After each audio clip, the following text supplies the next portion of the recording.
evening, everybody, and happy Friday, and welcome to another edition of Laker Pro, our take on the sports world. As always, I'm your host, Aaron Valentine. And I'm Brian Rudman. To start the show tonight, Aaron and I will go through the biggest highlights from the past week in the crazy world of sports. Aaron, why don't you start us off deep in the heart of Texas with the World Series? Absolutely, Brian. On Tuesday, the 2020 Major League Baseball season came to an end as the Los Angeles Dodgers beat the Tampa Bay Rays in Game 6 of the World Series. Dodgers shortstop Corey Seager won MVP, batting .400 in the series with 2 homers and 5 RBIs. Brian, they did it. The Dodgers finally won a World Series. Yeah, well, they finally got over that hump. They won the series 4-2. Like you said, Corey Seager, great season, great series, great entire postseason. And look, it's well-deserved. They've been one of the best teams in baseball for years, and they finally won it. And personally, I'm thrilled that Clayton Kershaw, the guy who's most likely a future Hall of Famer, finally won a ring. And let's face it, Mookie Betts put this team over the top. And honestly, now that he signed a 12-year deal, I wouldn't be surprised if we see them in this position again in years to come. Yeah, I mean, listen, they've been the best team in baseball for a couple of years now, and every year they've ran it back with pretty much the same group of guys and adding like one star. One year it was Cody Bellinger, one year it was Justin Turner, this year it was Mookie Betts, and he finally put them over the edge, and I guess that's what it does when you add a top 5 player in all of baseball. They're going to still be in the postseason for many years to come. They're going to win the NL West for many years to come. Great win for the Los Angeles Dodgers. Absolutely. Congratulations to the city of LA, their second championship in a month. Moving now to college football in a shocking turn of events in the Big Ten. Then number 9, Penn State, fell in overtime on the road against then unranked Indiana, 36-35 in overtime. The game was decided on a 2-point conversion that came down to a review. So with this type of loss, Aaron, what does it show about Penn State ahead of this week's game against Ohio State? Maybe they're not as good as we thought they were. I don't really know. I mean, that's the great thing about college football. That's the great thing about sports. Anybody can beat anybody at any time. And, Penn State comes into this weekend ranked. They lose a big game, but what a weekend for the Big Ten. I mean, this game had everything. It had drama. It had great offense. It had the Big Ten coming back for their first weekend of the college football season. The great thing about college football is one loss is absolutely brutal, and that's what this is for Penn State, because now they got to go play Ohio State, who's arguably one of the best teams in college football, and play them on Saturday night and Halloween. So this is a big loss for Penn State. Brian, did Indiana get in on that 2-point conversion? I personally think they did. I thought it was close. I thought he just got it over the goal line. Remember, the tip of the football just has to touch the plane. This is a game Penn State should have won. They outgained Indiana by more than double. It was the turnovers that lost them this game. So the Nittany Lions beat themselves this week. Yeah, you're absolutely right. Let's continue on with the Big Ten. Sticking with them, last Saturday, the Michigan Wolverines took on the Minnesota Golden Gophers. Michigan was able to get off to a hot start as they grabbed this one by a final score of 49-21. Michigan quarterback Joe Milton had 225 passing yards and a touchdown in the contest. Brian, Michigan's come out firing to start the season. Yeah, certainly a good start for the Wolverines. And, Minnesota tried to row the boat. They couldn't get it done. They came out and they dominated it. And credit to them because they beat a good team on the road in a big game, which is something they haven't been able to do a whole lot under Coach John Harbaugh. They were dominant up front. They ran for over 250 yards. And when you control the ball on the ground like that, the game of football just becomes much easier in a sense. They dominated this entire game with that dominant win. They jump right into that college football playoff discussion because they still have games against Ohio State and Penn State and a potential Big Ten title game. So if they win out, definitely look for them in the college football playoff and a big win, and they prove that they belong with the top dogs. As the great Jake Vandenbroek would say, man, oh man, Michigan comes out with a big win this weekend. Is this the year? Is John Harbaugh finally going to do something? We'll find out, I guess, Brian. Yes, we will. Now from the college to the pros and what may become an instant classic, the Arizona Cardinals handed the Seattle Seahawks their first loss on the season, 37-34 in overtime on Sunday night. Kyler Murray was dominant for the Cardinals, passing for over 360 yards with 3 touchdowns and just 1 interception. He also added 67 yards and a touchdown on the ground. Aaron, what does this game show about the Cardinals? Listen, it shows that they're legit. I mean, this game was absolutely incredible. And, a lot of people were high on the Cardinals coming to the season. I personally was not. I saw a quarterback in his sophomore year. I saw a defense that probably needed a little bit more help. And, it really hasn't been that way at all. The Cardinals have really proven themselves as a legit contender in the NFC West, which, by the way, is the toughest division in football, and they've been able to come out and get 4 games. This division is incredible. This game was incredible. We talked a lot about Russell Wilson being the MVP this season. What about Kyler Murray? DeAndre Hopkins possibly having one of the best seasons from a wide receiver ever. This game was crazy, and the Cardinals have proved themselves as a legit contender in the NFL. Yeah, listen, this showed that this is a resilient Cardinals team. Whenever it looked like the Seahawks were going to start to pull away, the Cards came right back. They brought Seattle down to earth in this game. Everyone's talking about how Seattle was, maybe looking like the best team in the NFC. They kind of came back down to earth now. This division's still up in the air. It's going to be tight to the end. Should be a really great divisional race. We're going to take a quick break, but don't go anywhere. When we come back, we'll be joined by Brandon Ladd to go over the biggest news from this past week, including the retirement of a legend and more injury trouble in Dallas. Don't go anywhere. You're watching Laker Pro on WTOP 10.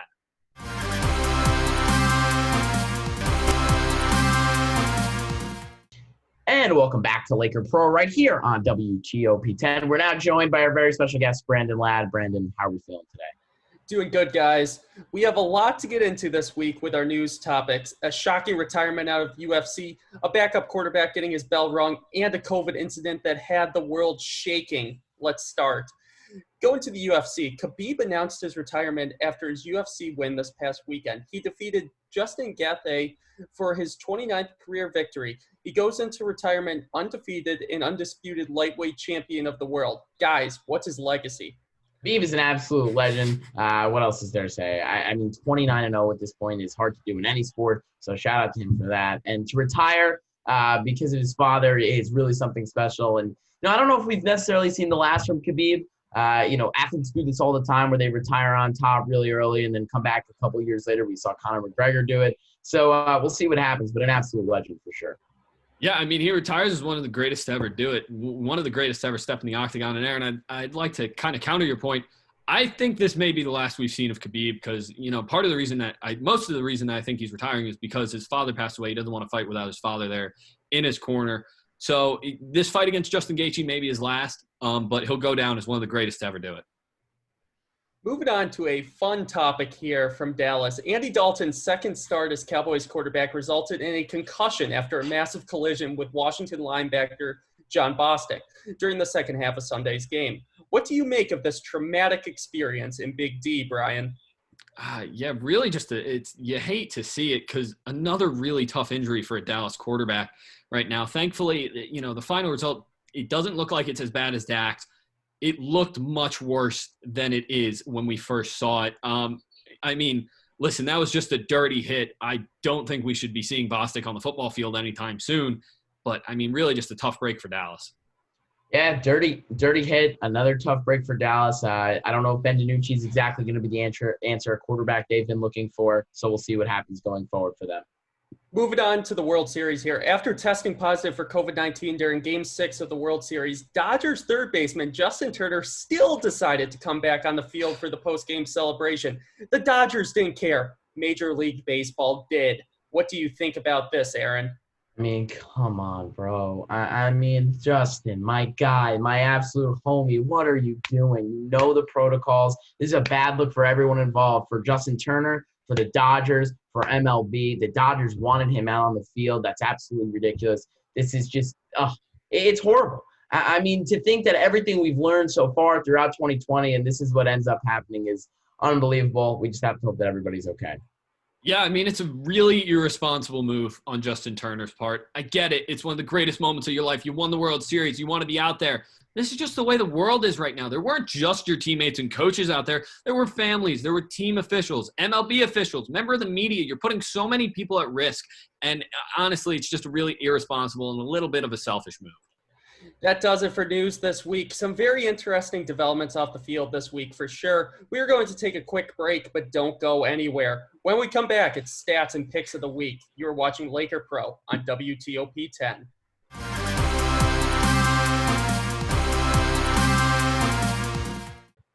Welcome back to Laker Pro on WTOP 10. We got news out of the way that can only mean one thing. It is time for stats of the week. I give the guys some numbers, and they will make sense of it for a minute. Let's dive right into it, starting with the best player in the MLB postseason.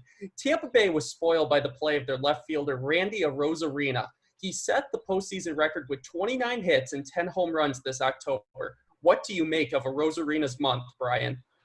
I mean, look, this guy came out of nowhere. He had a great postseason. And, living with you, lad, I can tell you that he infuriated Yankees fans throughout that entire ALDS, which I love to see. So, listen, he had one of the best postseasons we've ever seen. It's historic. Unfortunately for him, he couldn't get the job done and couldn't finish the job with the ring, but a great postseason, great month of October for him. The best ever? What does Jeff Passan say? Rosarena. I mean, this dude was absolutely incredible. He's got his own theme song. It just came out of completely nowhere. This little trade in January had such a huge impact for the Rays, which I think is incredible. This is one of the greatest postseason hitting runs I think we've ever seen throughout playoff history. And Randy Arozarena, his name goes up there with all the greats in postseason history now. Just an incredible run. Unfortunately, he couldn't get the job done. He definitely did leave his mark. Moving on to the NFL here. After a slow start to the season for Tom Brady, he has turned it right around. TB12 is throwing 15 touchdowns to only one interception the past 5 games. Aaron, is this the best version of Brady we've seen? I don't know if I can say that. There were some very good Patriots dynasty teams there. But listen, they've got a solid team around them this year. I mean, him and Gronk are starting to figure it out again, which is great to see. The emergence of Ronald Jones II, along with Leonard Fournette getting some touches in there as well. We haven't even seen a whole lot of Chris Godwin because he's been hurt, and Mike Evans really hasn't been touched all season. So it could really only get better from here. I don't know if this is the best version we've seen of Brady, though. This is a great team. I can't lie, but I think it's just the team around him that's so great. Yeah, I mean, listen, I don't know if this is the best we've seen of Brady. He's 40-plus years old, so he's, pretty old guy at this point in the NFL. So I don't know if this is the best we've ever seen him. This is probably the best we've seen him in a couple of years, though, given the tools around him and the players around him, and he just looks re-energized. He looks like he's happy to be in sunny Tampa, Florida, and he just looks like he's enjoying football. Moving back to baseball here, the Rays won Game 4 of the World Series on a wild play resulting from 2 errors. This has happened before. This is the 5th World Series game to walk off on an error. Brian, what do you think of the ending? I mean, it was entertaining. I'll say this. I know me and Aaron disagree on this. I think it's a bit of a shame that such a great game, such a well-played baseball game ended on 2 errors. But listen, it was entertaining to watch. It was one of the craziest finishes we've seen in a while. It was a great ball game. Interesting way to end a World Series game, though. I am prepared to say this is one of the greatest endings to not just the World Series game, but to any baseball game of all time. Everything about this was incredible.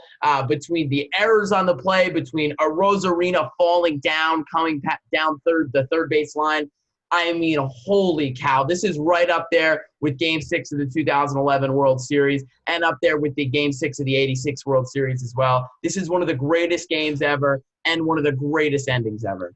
Only in baseball can you end in a Little League play. Shifting away from numbers and moving on to our game picks for this week, we have 3 games, 2 NFL and 1 college. Let's get started with a reminder of the standings. The current standings are everyone tied at 6 points going into this week. Let's start with the primetime college game on ABC. Number 3, Ohio State versus number 18, Penn State. Brian, who do you have? Of course, I'm going to take the Ohio State University in this one. Justin Fields looked absolutely phenomenal in Ohio State's season debut. I just don't think you can pick against them, especially the way that Penn State struggled to maintain possession of the ball with turnovers. I just think Ohio State's going to take it. I'm also going with the Ohio State University. I mean, they've looked so fantastic throughout this year. And, Justin Fields looked great. They're going to go to the college football playoff again. Ohio State looks really good. I'm going to go with them to go 2-0 to start the season. I'm going to have to ride with Ohio State here. There's no doubt to this game here. There's just Penn State looked awful against Indiana. Ohio State's going to clobber Penn State. Moving on to the NFL here. Steelers at Ravens. Aaron, who do you have? I'm going with the Ravens. I mean, they're the second best team in the NFL, in my opinion. I know they got a loss on the year. I just flat out think they're better than the Steelers. This is a very good team. This is a team that's looking to prove themselves, get to the AFC Championship this year. Like I said, once again, second best team in the NFL, Lamar Jackson, Ravens. I'm actually going to go with the Steelers on this one. They looked really good. Got a big road win last week. I believe in the terrible towels and Pittsburgh right now. I think they got a good run game. Great defense. Big Ben is back. I like the Steelers in this one. Oh, I'm shook, Brian. I'm with Aaron here. I'm going to go with the Ravens. Action Jackson. He's been great recently. Ravens defense on third down has been absolutely excellent. Moving on to our last game here. Brian, who do you have? AFC East battle, Bills at Patriots. As a Jets fan, I hate this game because I don't want to root for either of these teams, but I'm going with the Bills. I think, the Bills haven't looked great in the last 3 weeks, even against the Jets last week with the win, but the Patriots have looked terrible. I got the Jets. I got the Bills.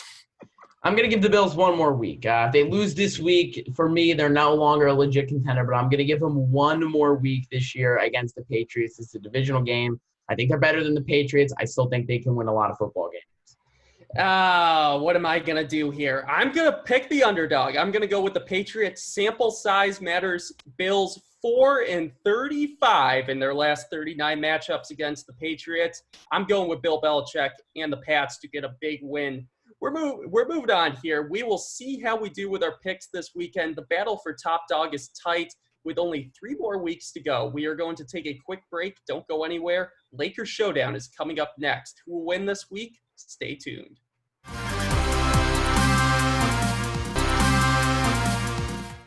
Welcome back to Laker Pro on WTOP 10. It is time for the most exciting segment of the show, Laker Showdown. Who is going to get the win this week? Aaron is looking for a win to tie Brian on the year for debate wins. No, I'm 2-1. I'm 2-1. Okay, revisionist history here. Moving on to the first debate. Clayton Kershaw had a dominant postseason going 4-1 and over his 5 October starts. Kershaw entered the postseason with a career playoff record of 9-11 with vast struggles in key games. Brian, did Kershaw have his past forgiven with this year? Yeah, I mean, they won a ring, and he was a big part of it. He had a great postseason. He was brilliant this year. This postseason, you look at him, 4-1, 2.93 ERA, .91 WHIP. Those are elite numbers. That's the type of thing that makes people forget that you struggled, and it ends the narrative that this guy can't pitch in the postseason. He's been one of the greatest pitchers in the past decade. So for him to finally do it in the postseason is fantastic. And you really only have to do it once, because once you win that one ring, it gets the ball rolling. I think Kershaw is over that hump of not being able to pitch in the postseason. So not only do I think that his past is forgiven, the narrative has ended, and I think we'll continue to see him pitch well in the postseason as we move forward and as this Dodgers team continues to chase more and more rings going forward. I just think that he had a great year, and I think when you do that and when you win 2 games in the World Series, that you win, that your team wins. I think the fantastic. I got to get my point in here. I'm not ready to say he's over this thing. And almost 200 innings pitched in the postseason. That ERA is still at 4.19, which is very scary for a postseason pitcher. I get the strikeouts are there, but it's a huge sample size. And when you have Clayton Kershaw throwing 189 innings, it's going to strike some people out. I mean, let's be honest with ourselves for a second. It's the runs. He keeps giving up too many runs. I'm not ready to change the narrative just yet. Do it one good postseason out of 8? I mean, come on. We're ready to completely wipe it away after that. I don't know if you can wipe it away. He got it. He got a ring. I don't know if you can get a clean Put a ring slate on it. He got it. Cooperstown is a beautiful place. Brian, on his plaque, it's going to say World Series champion, not ERA of 4 in the postseason. Moving on to the NFL, the Tampa Bay Bucks are 5-2 right now, while the New Orleans Saints are 4-2. Don't forget the Saints beat the Bucks week 1 of the season. Guys, who has the edge in the NFC South this season? I'm gonna go with the Saints. I could never pick Tom Brady ever in anything. I know they're a little bit of underwhelming this year, but they are still 4-2. They've won some games that they should have won. They've never been 2-0. That's part of the reason that they lost to the Raiders. But this is still a really good team. Drew Brees hasn't been exactly what we've needed him to be this year, but he's still a competent enough quarterback to get this team to the playoffs and win this division. Alvin Kamara has been fantastic. The defense has been a little bit better this year. And Drew Brees has done all of this without Michael Thomas for the majority of the season. On top of that, the Saints have a very easy schedule for the rest of the season, playing teams like the Eagles and the Broncos. And on top of all that, like you said, Lad, they already beat the Bucs one time this season. Who says they can't do it again? It's going to be a fun division to watch for the rest of the year, but I got to go with the guarantee of the New Orleans Saints. Who says the Saints can't beat the Bucs again? I say the Saints can't beat the Bucs again because they have to go to Tampa and face a very hot Tampa Bay Bucs team.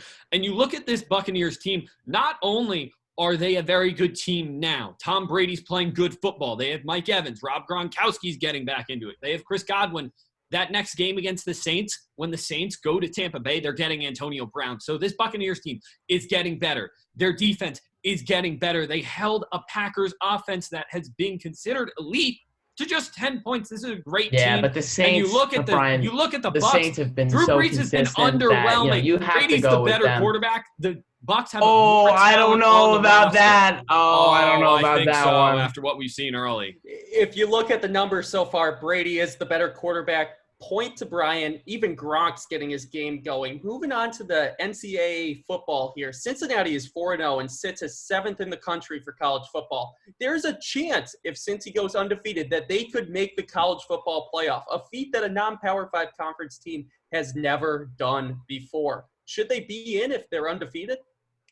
I'm going to go with no, because yes, they're a good team. Yes, they're a top 10 team. And yes, they have a decent chance of going undefeated with a relatively easy schedule for a top 10 team, but I don't think they're going to make the playoffs because at this point, when you look at it, you look at Clemson, Alabama, and Ohio State, unless something drastic happens, I think we can all agree those three are going to be in there. That leaves one spot, and there are a lot of teams that are going to be in the running. You could look at a one-loss SEC team. You could look at one-loss Notre Dame. Over an undefeated team right now, Oklahoma State is still undefeated. If they run the table, they're going to get in. You could look at one-loss A&M. And we also got to remember the Pac-12 is going to be back, and they're going to have some games. And I would take an undefeated Pac-12 champ over Cincinnati, even if they run the table, because the Pac-12 is a Power 5 conference. An undefeated Pac-12 team that's playing 6 games. Are you out of your mind? Oh, my goodness. I agree with you. I agree with you that Clemson, Ohio State, and Alabama will easily make the college football playoff. The only thing standing in the way of Cincinnati possibly not making the college football playoff is Oklahoma State, because they could also run the table and go undefeated, and they're also in a Power 5 conference. But if Oklahoma State loses, Notre Dame is going to lose a game to Clemson. Georgia already has a loss this season. So those two teams right there, with a loss, why wouldn't you take the undefeated team? Cincinnati's going to win more games and that Pac-12 point. That's ridiculous. Glad Oklahoma's a one. Even if Oklahoma's one loss, listen, I'll take my L, but no way. Guys, point's going to go to Aaron here. Thank you. Brian's going to get the win. But guys, the Pac-12 playing a modified middle school football schedule? Brian, really? Power 5 matters, dude. Power 5 matters to the College Football Playoff Committee. They wouldn't be playing this schedule and getting their championship in if they didn't have a shot. Aaron, you can take us out today. All right. That's going to do it for Laker Pro. Have a great rest of your quarantined weekend, everybody. Happy Halloween, everybody.